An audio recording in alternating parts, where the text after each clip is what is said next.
Perbuatanmu terlukiskan di dalam hatiku, tercengang ku dibuatmu, ku kagum padamu. Tak ada hal di hidupku yang luput darimu. Kau indah, kau mulia, tiada sepertimu.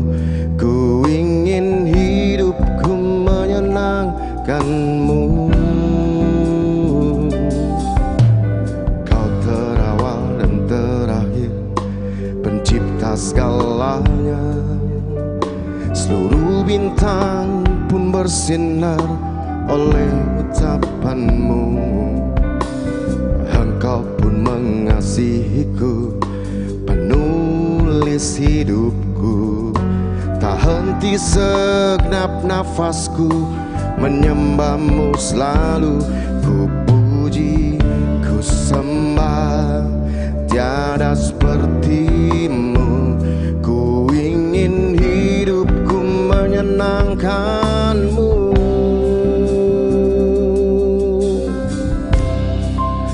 Segala puji, segala hormat, segenap hatiku menyembahmu.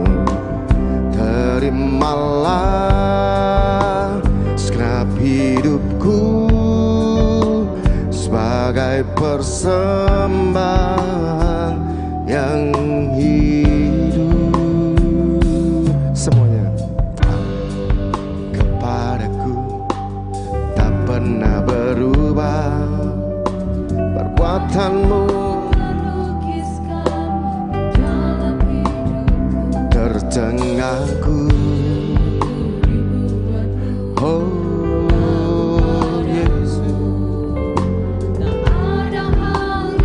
terima kasih Tuhan buat anugerah-Mu.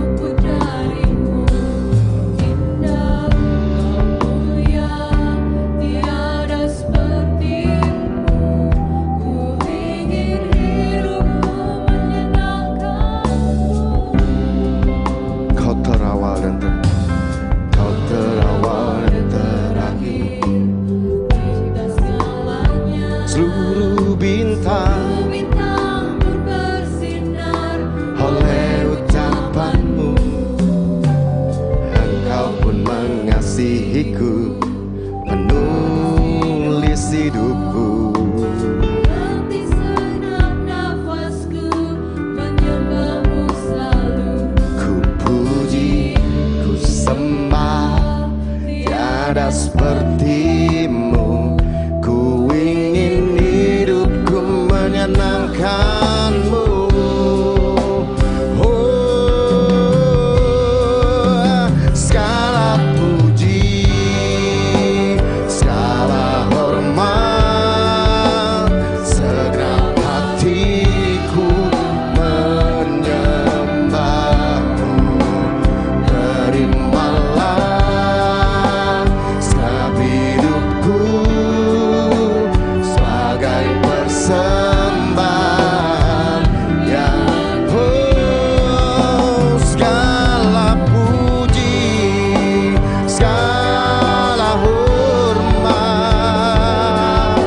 Segenap hatiku menyembahmu. Terimalah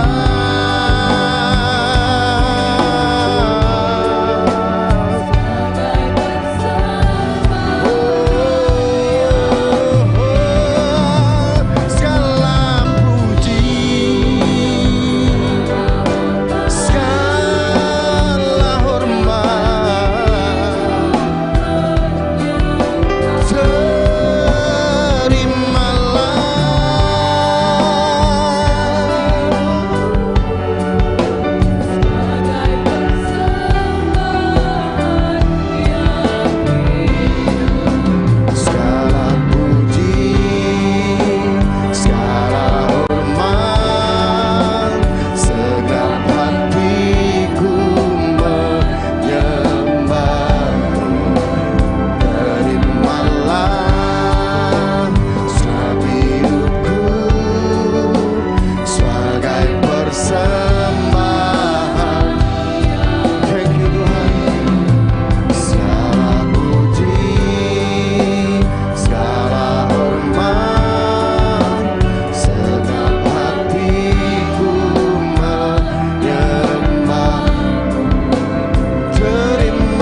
Kami berterima kasih sampai hari ini kami ada. Itu karena kemurahan-Mu dalam hidup kami Tuhan. Kau percayakan banyak hal dalam hidup kami Tuhan. Ini rasa syukur kami Tuhan. Terimalah pujian kami Tuhan. Terimalah rasa syukur dan hormat kami pagi hari ini Tuhan. Mari sama-sama angkat tinggi-tinggi kanan-kananmu di hadapan Tuhan. Katakan dari dasar hatimu paling dalam, ini rasa syukur kami Tuhan. Sebab anugerah-Mu begitu besar dalam hidup kami. Sebab Kau rela mati buat setiap kami. Kau rela menderita buat setiap kami. Kau rela dihina, dicaci. Thank you Tuhan. Thank you Jesus. Renungkan kebaikan Tuhan. Segala puji, segala hormat, segenap hatiku menyembah-Mu. Terimalah segenap hidupku sebagai persembahan yang jemaat saja katakan segala puji. Yes.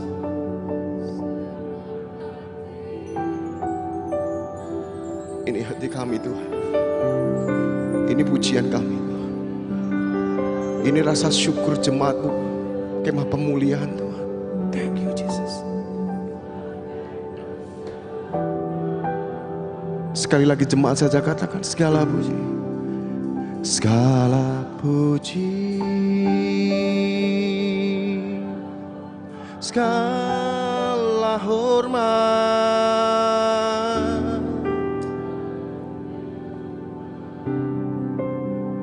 terimalah segenap hidupku.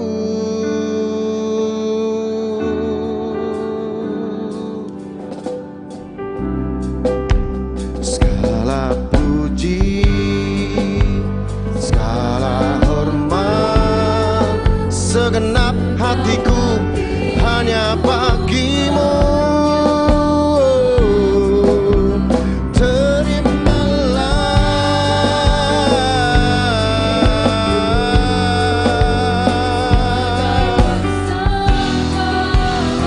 Sama-sama katakan segala puji, segala puji, segala hormat, segenap hatiku menyembah-Mu. Terimalah segenap hidupku sebagai persembahan.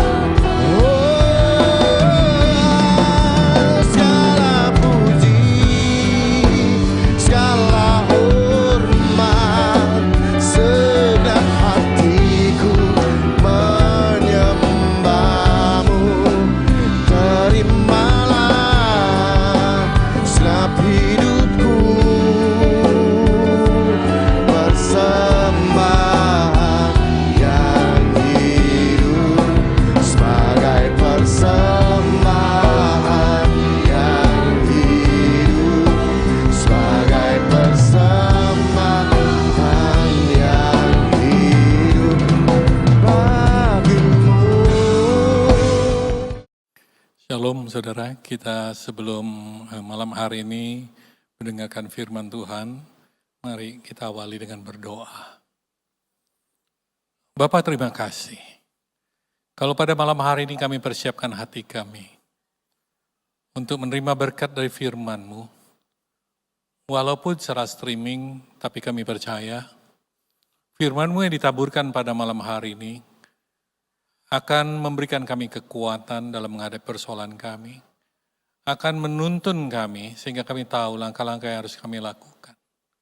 Terima kasih Bapa, Kau mengurapi hamba-Mu dengan segala kelemahannya, dengan segala kekurangannya, Sehingga setiap benih firman-Mu ditaburkan, setiap kalimat diucapkan semua untuk kemuliaan nama-Mu. Terima kasih Bapa. Ambil alih hati dan pikiran kami. Sehingga benih firman-Mu yang ditaburkan pada malam hari ini memberkati kehidupan kami.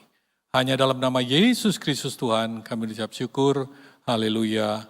Amin.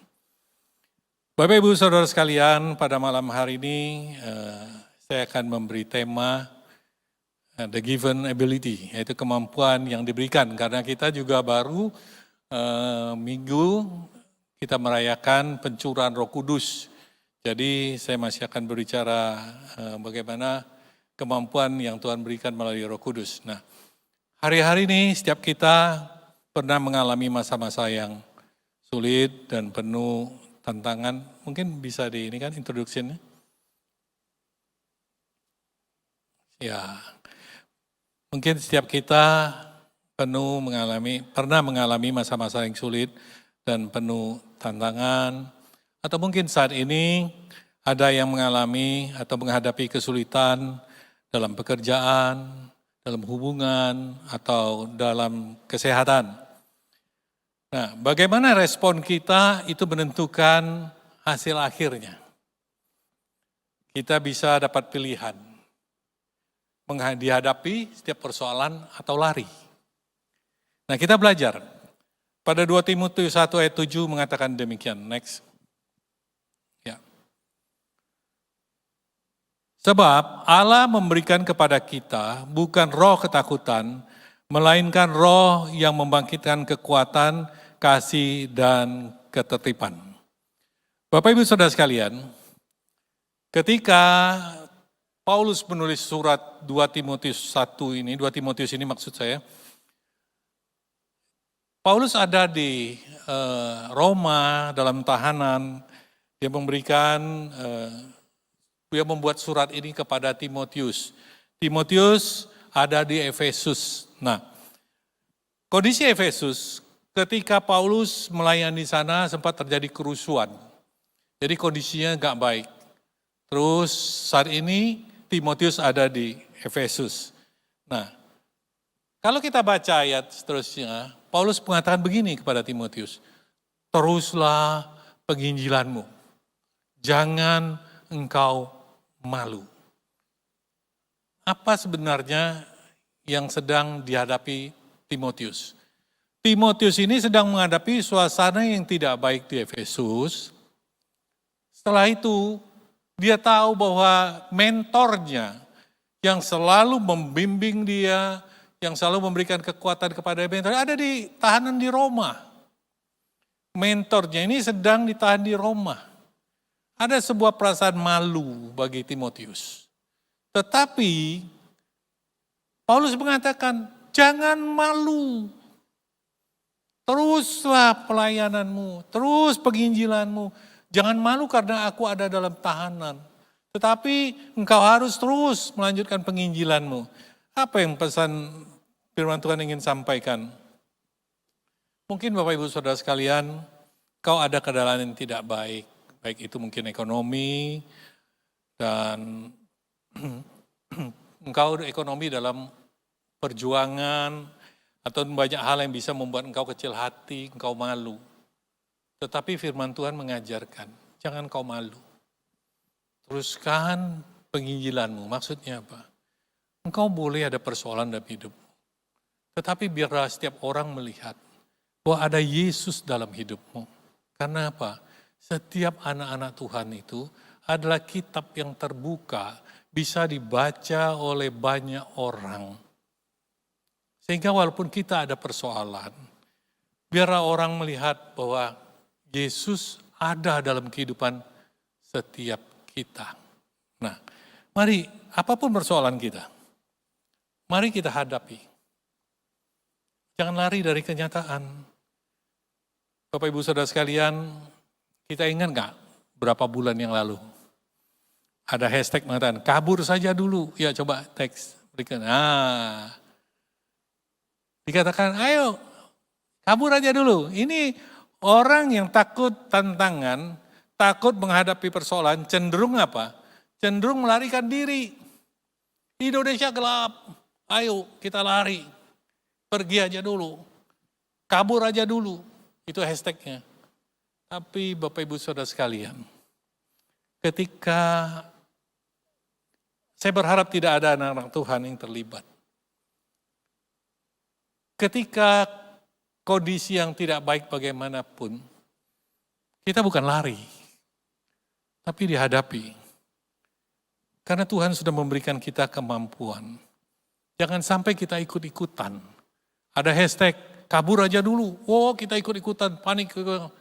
Aduh, sedih saya kalau dengarnya. Jangan Bapak Ibu Saudara. Karena apa? Karena Tuhan memberikan kekuatan bagi setiap kita. Maka tadi di Timotius, ketika Timotius menghadapi persoalan, tekanan, kondisi-kondisi yang tidak baik, Paulus katakan begini. Sebab Allah memberikan kepada kita bukan roh ketakutan, melainkan roh yang membangkitkan kekuatan, kasih, dan ketertiban. Yang pertama apa yang dilakukan? Kita harus jangan takut, harus berani.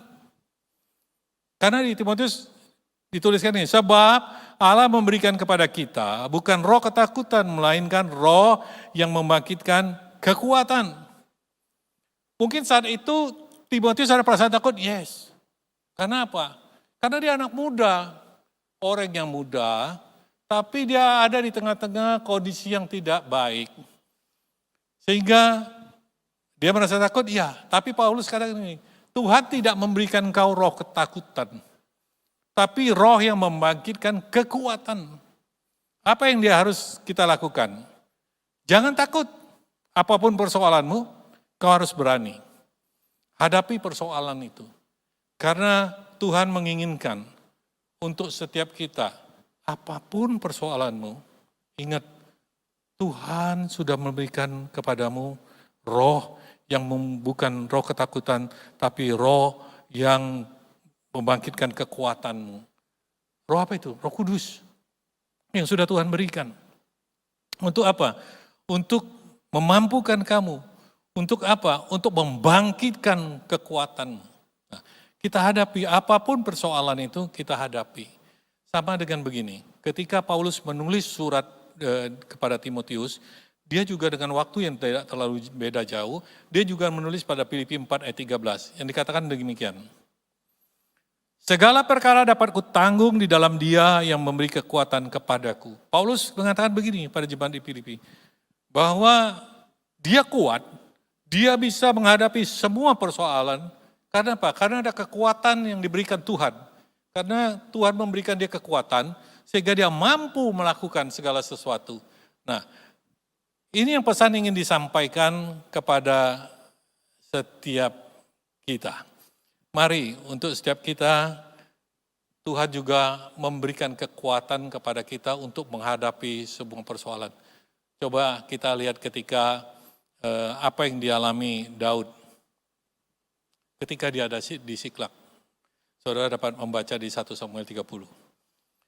Ketika Daud ingin membantu Filistin untuk berperang melawan Israel, Saul. Namun orang Filistin mengatakan, jangan-jangan nanti Daud memberontak kepada kita.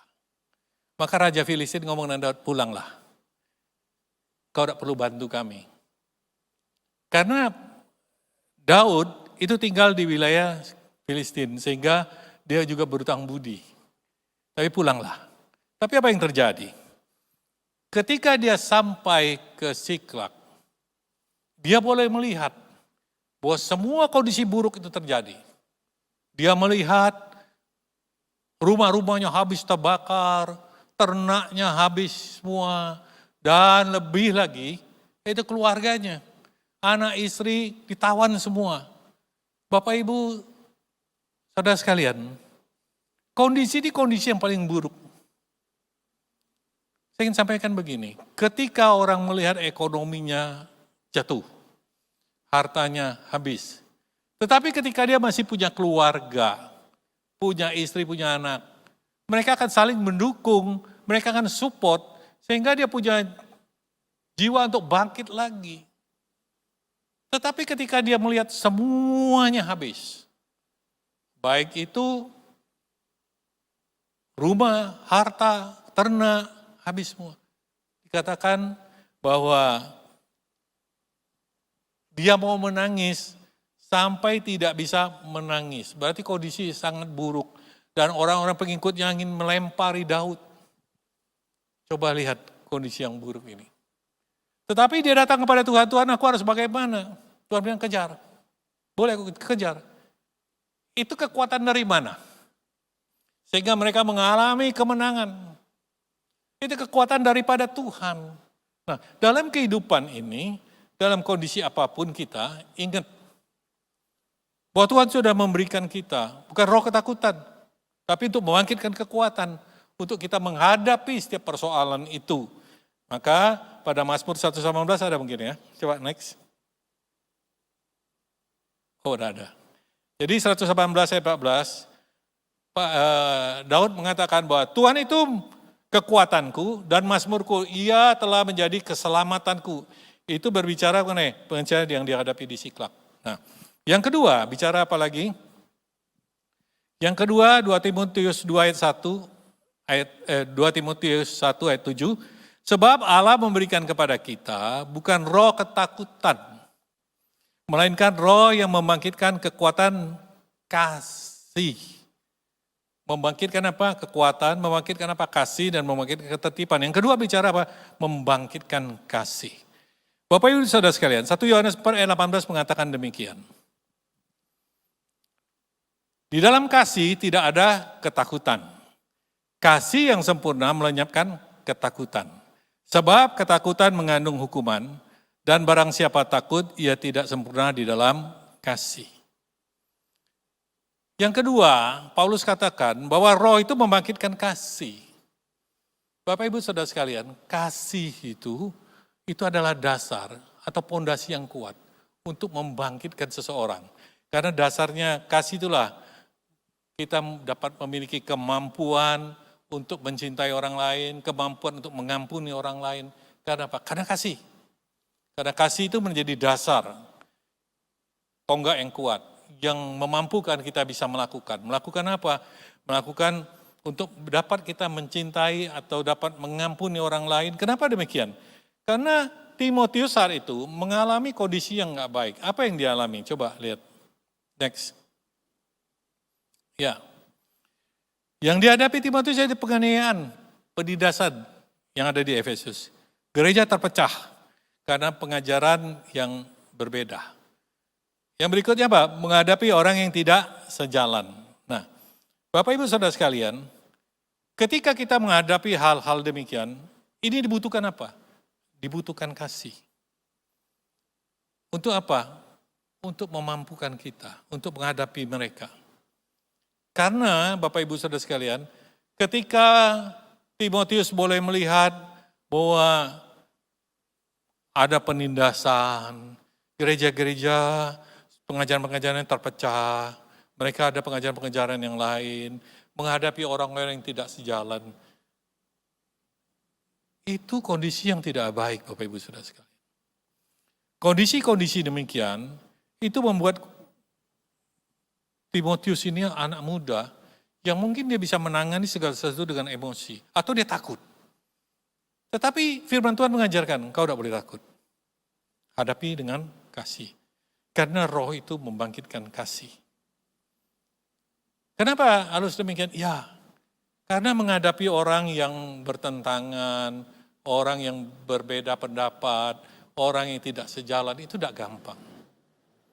Karena itu cenderung terjadi perpecahan. Maka dibutuhkan apa?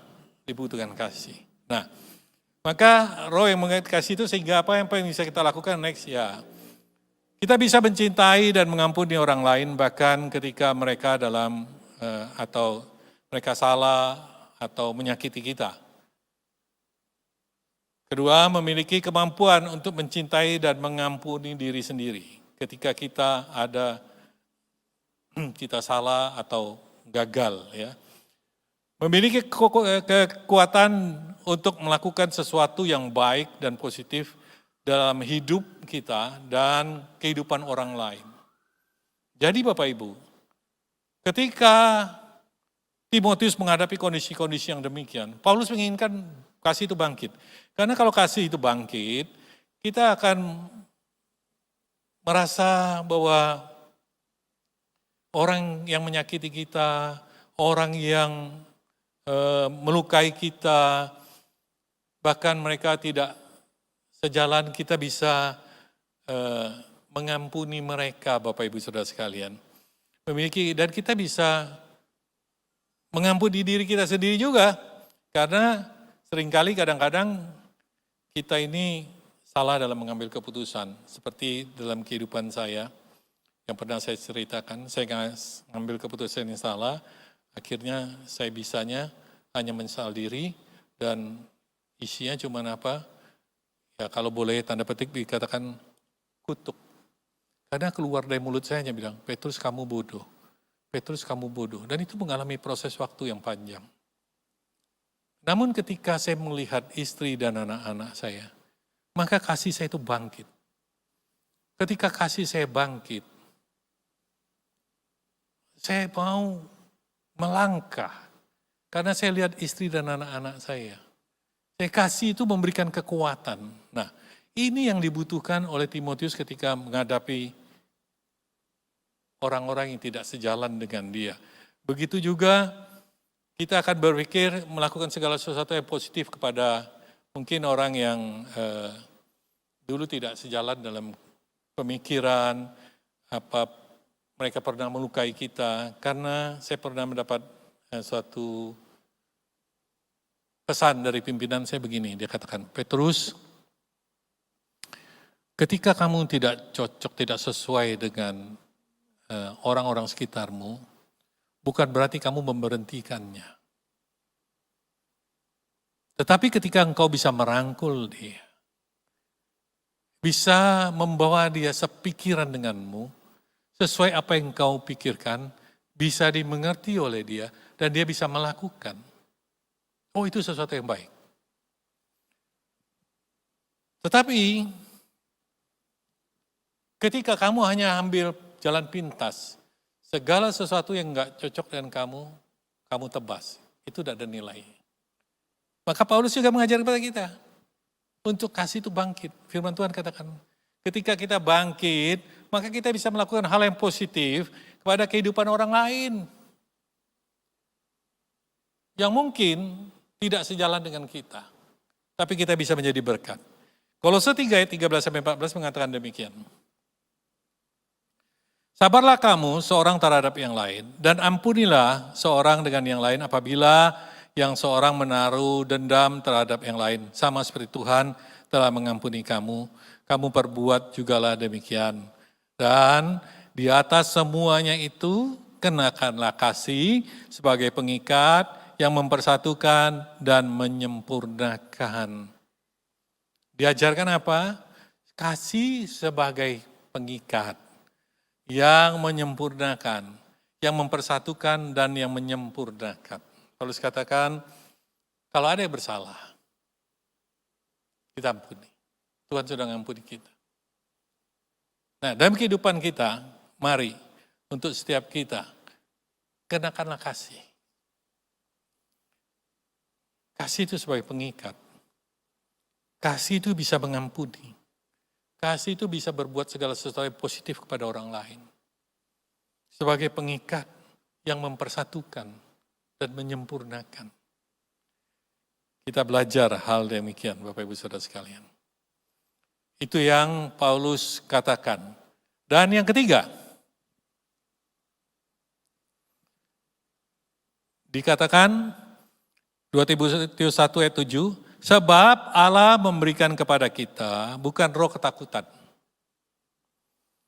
melainkan roh yang membangkitkan kekuatan, kasih, dan ketertiban. Ketertiban ini bicara sesuai dengan norma-norma, tetapi bahasa aslinya dikatakan, ada ya next. Ya, dikatakan stroponismos, itu berbicara apa? Berbicara pengendalian diri atau penguasaan diri, pikiran yang sehat, bijak. Nah, kenapa ini diberikan kepada Timotius? Karena saat itu Timotius menghadapi kondisi yang enggak baik. Di sana pernah terjadi kerusuhan dan kondisi yang tidak kondusif. Kedua, gereja-gereja terpecah. Ada pengajaran-pengajaran yang tidak sejalan. Dan mereka ada pemikiran-pemikiran yang tidak sejalan dengan Timotius. Hal ini membuat apa? Kondisinya sangat buruk. Nah, kondisi yang buruk ini, kondisi yang tidak baik ini, Paulus katakan apa? Jangan takut, karena Tuhan tidak memberikan roh ketakutan. Yang Tuhan berikan adalah roh yang membangkitkan apa? Kekuatan untuk kamu mampu menghadapi. Kedua dasarnya adalah kasih. Yang ketiga dikatakan apa? Ya, tertib itu bicara, ayo hadapi sesuatu itu dengan penguasaan diri. Atau bijak. Dan mari menghadapi sesuatu itu dengan pikiran yang sehat. Kalau kondisi yang demikian, kondisi-kondisi yang tidak baik yang kita hadapi, ketika kita tidak bijak, tidak ada penguasaan diri, kondisi itu tidak semakin baik. Kondisi itu akan semakin jelek. Yang dibutuhkan apa?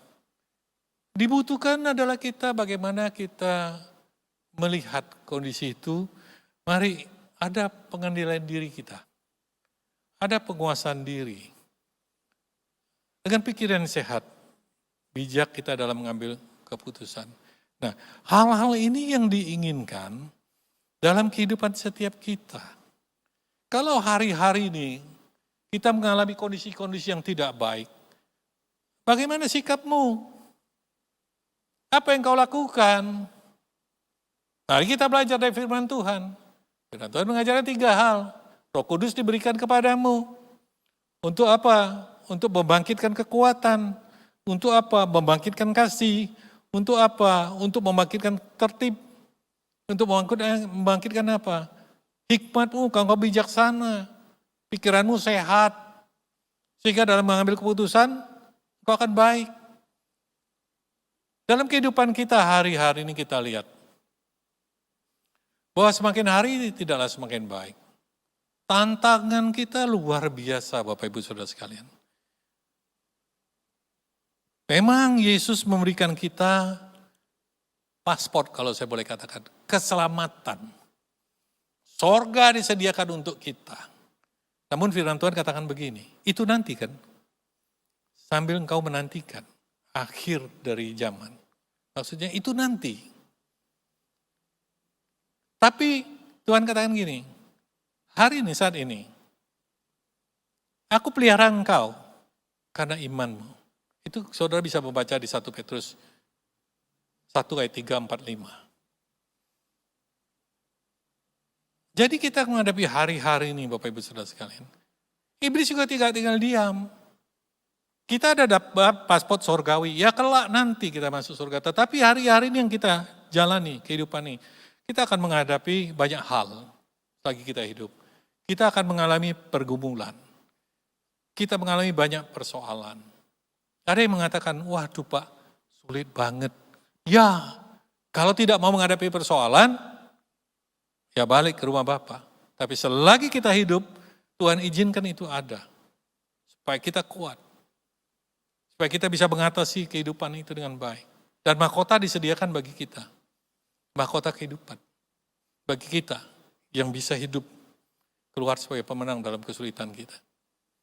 Namun kita belajar Bapak Ibu Saudara sekalian. Iblis juga tidak tinggal diam hari-hari ini. Dia akan melakukan banyak hal untuk supaya kita jatuh. Supaya apa? Kita membarengi dia ke neraka. Kita tidak menggunakan paspor surgawi lagi. Kita menggunakan paspor duniawi.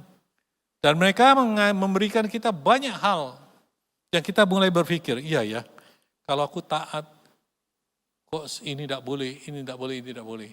Tetapi ketika kita lihat dunia luar, oh begitu nikmat. Nah iblis memberikan itu semua. Yesus saja ketika puasa digodain. Iblis tunjukkan bagaimana kerajaan duniawi dengan kemegahannya. Dan iblis minta apa? Yesus sembah dia. Yesus tidak lakukan itu. Tetapi dia katakan begini, aku tunggu waktu yang tepat.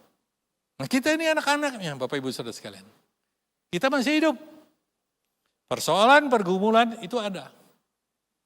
Bagaimana kita mencikapinya? Itulah yang terpenting dalam hidup ini. Kita belajar ya Bapak Ibu Saudara sekalian. Bahwa Roh Kudus itu sudah diberikan dalam kehidupan setiap kita. Roh Tuhan itu menyertai kita. Apa yang Dia lakukan dalam kehidupan kita.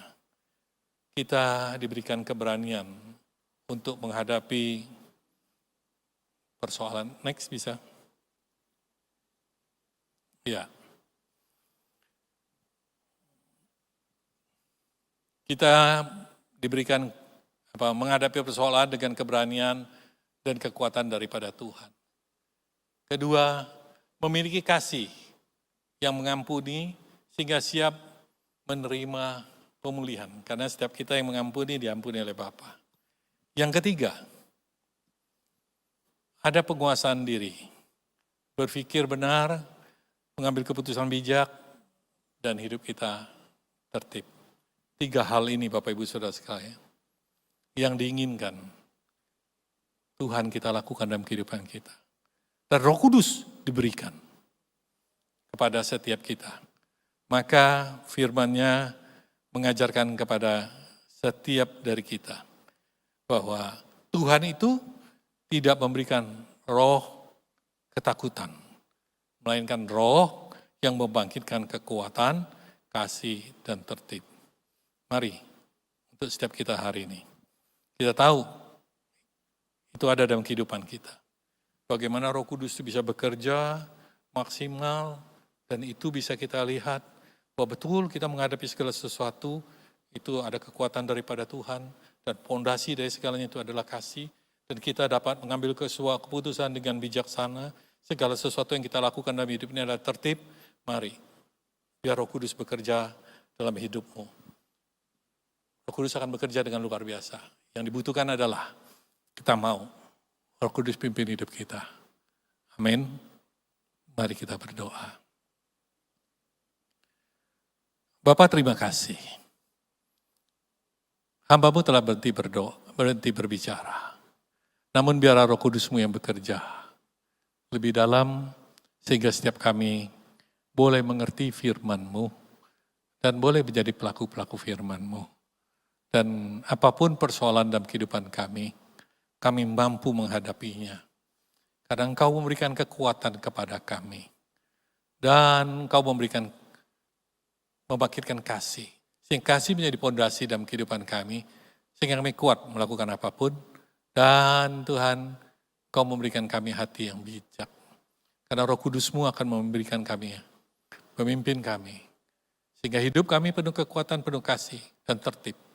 Karena kami bijak dalam mengambil sebuah keputusan. Kami bijak dalam menghadapi segala persoalan. Dan hidup kami tertib. Terima kasih Tuhan. Kau mampukan kami untuk kami menghadapi persoalan kami kuat, kami berani. Dan kami berdasarkan kasih. Dan kami ambil keputusan dengan tertib, bijak, ada penguasaan diri. Terima kasih Bapa. Biar firman menjadi rema dalam kehidupan setiap kami. Mari Bapak Ibu Saudara sekalian, kita akhiri ibadah doa malam ini, dan mari angkat kedua tanganmu. Syalabalabalabalabalaba, syalabalaba, syalabalabalabalabalabalaba. Saudara yang dikasihi Tuhan, terimalah berkat dari Bapa, kasih yang di dalam Yesus Kristus, dan persekutuan Roh Kudus yang senantiasa menyertai, melindungi, memberkati saudara semua dari saat ini sampai selama-lamanya. Di dalam nama Tuhan Yesus, yang percaya katakan amin. Tuhan memberkati kita semua. Amin. And the angel cried, Holy, all creation cries, Holy, you are lifted high, holy, holy forever. Hear people sing, holy, to the King of Kings. Holy, you will always holy, holy forever.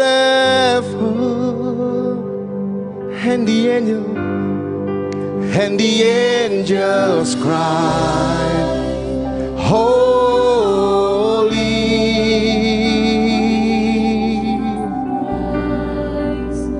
holy, you are lifted high, holy, holy forever.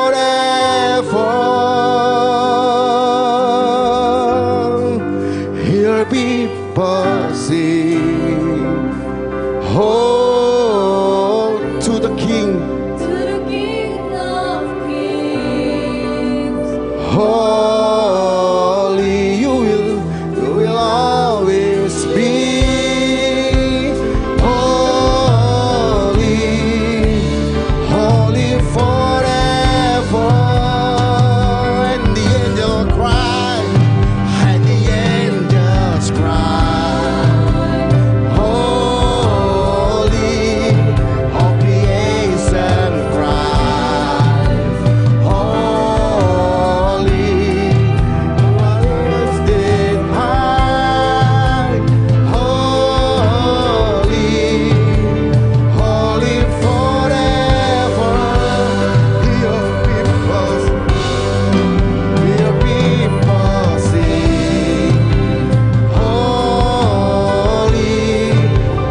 Kami bersyukur Tuhan untuk kebenaran firman-Mu, biarlah terus kebenaran firman-Mu menjadi terang dalam setiap langkah hidup kami, dan biarlah setiap kami terus menjadi pelaku firman Tuhan. Marilah kita angkat tangan kita di hadapan Tuhan. Terimalah berkat yang berasal dari Allah Bapa di dalam nama anaknya yang tunggal Tuhan Yesus Kristus dan dalam persekutuan dengan Roh Kudus. Kiranya berkat ini menyertai saudara kemanapun saudara akan pergi, dan Tuhan akan terus membawa saudara naik dan tidak turun. Dan apapun yang kita lakukan, Tuhan akan buat berhasil untuk kemuliaan dan kebesaran nama Tuhan. Biarlah sukacita, damai sejahtera, dan kasih Allah senantiasa berlimpah di dalam kehidupan saudara sampai selama-lamanya. Di dalam nama Tuhan Yesus Kristus kami berdoa. Amin.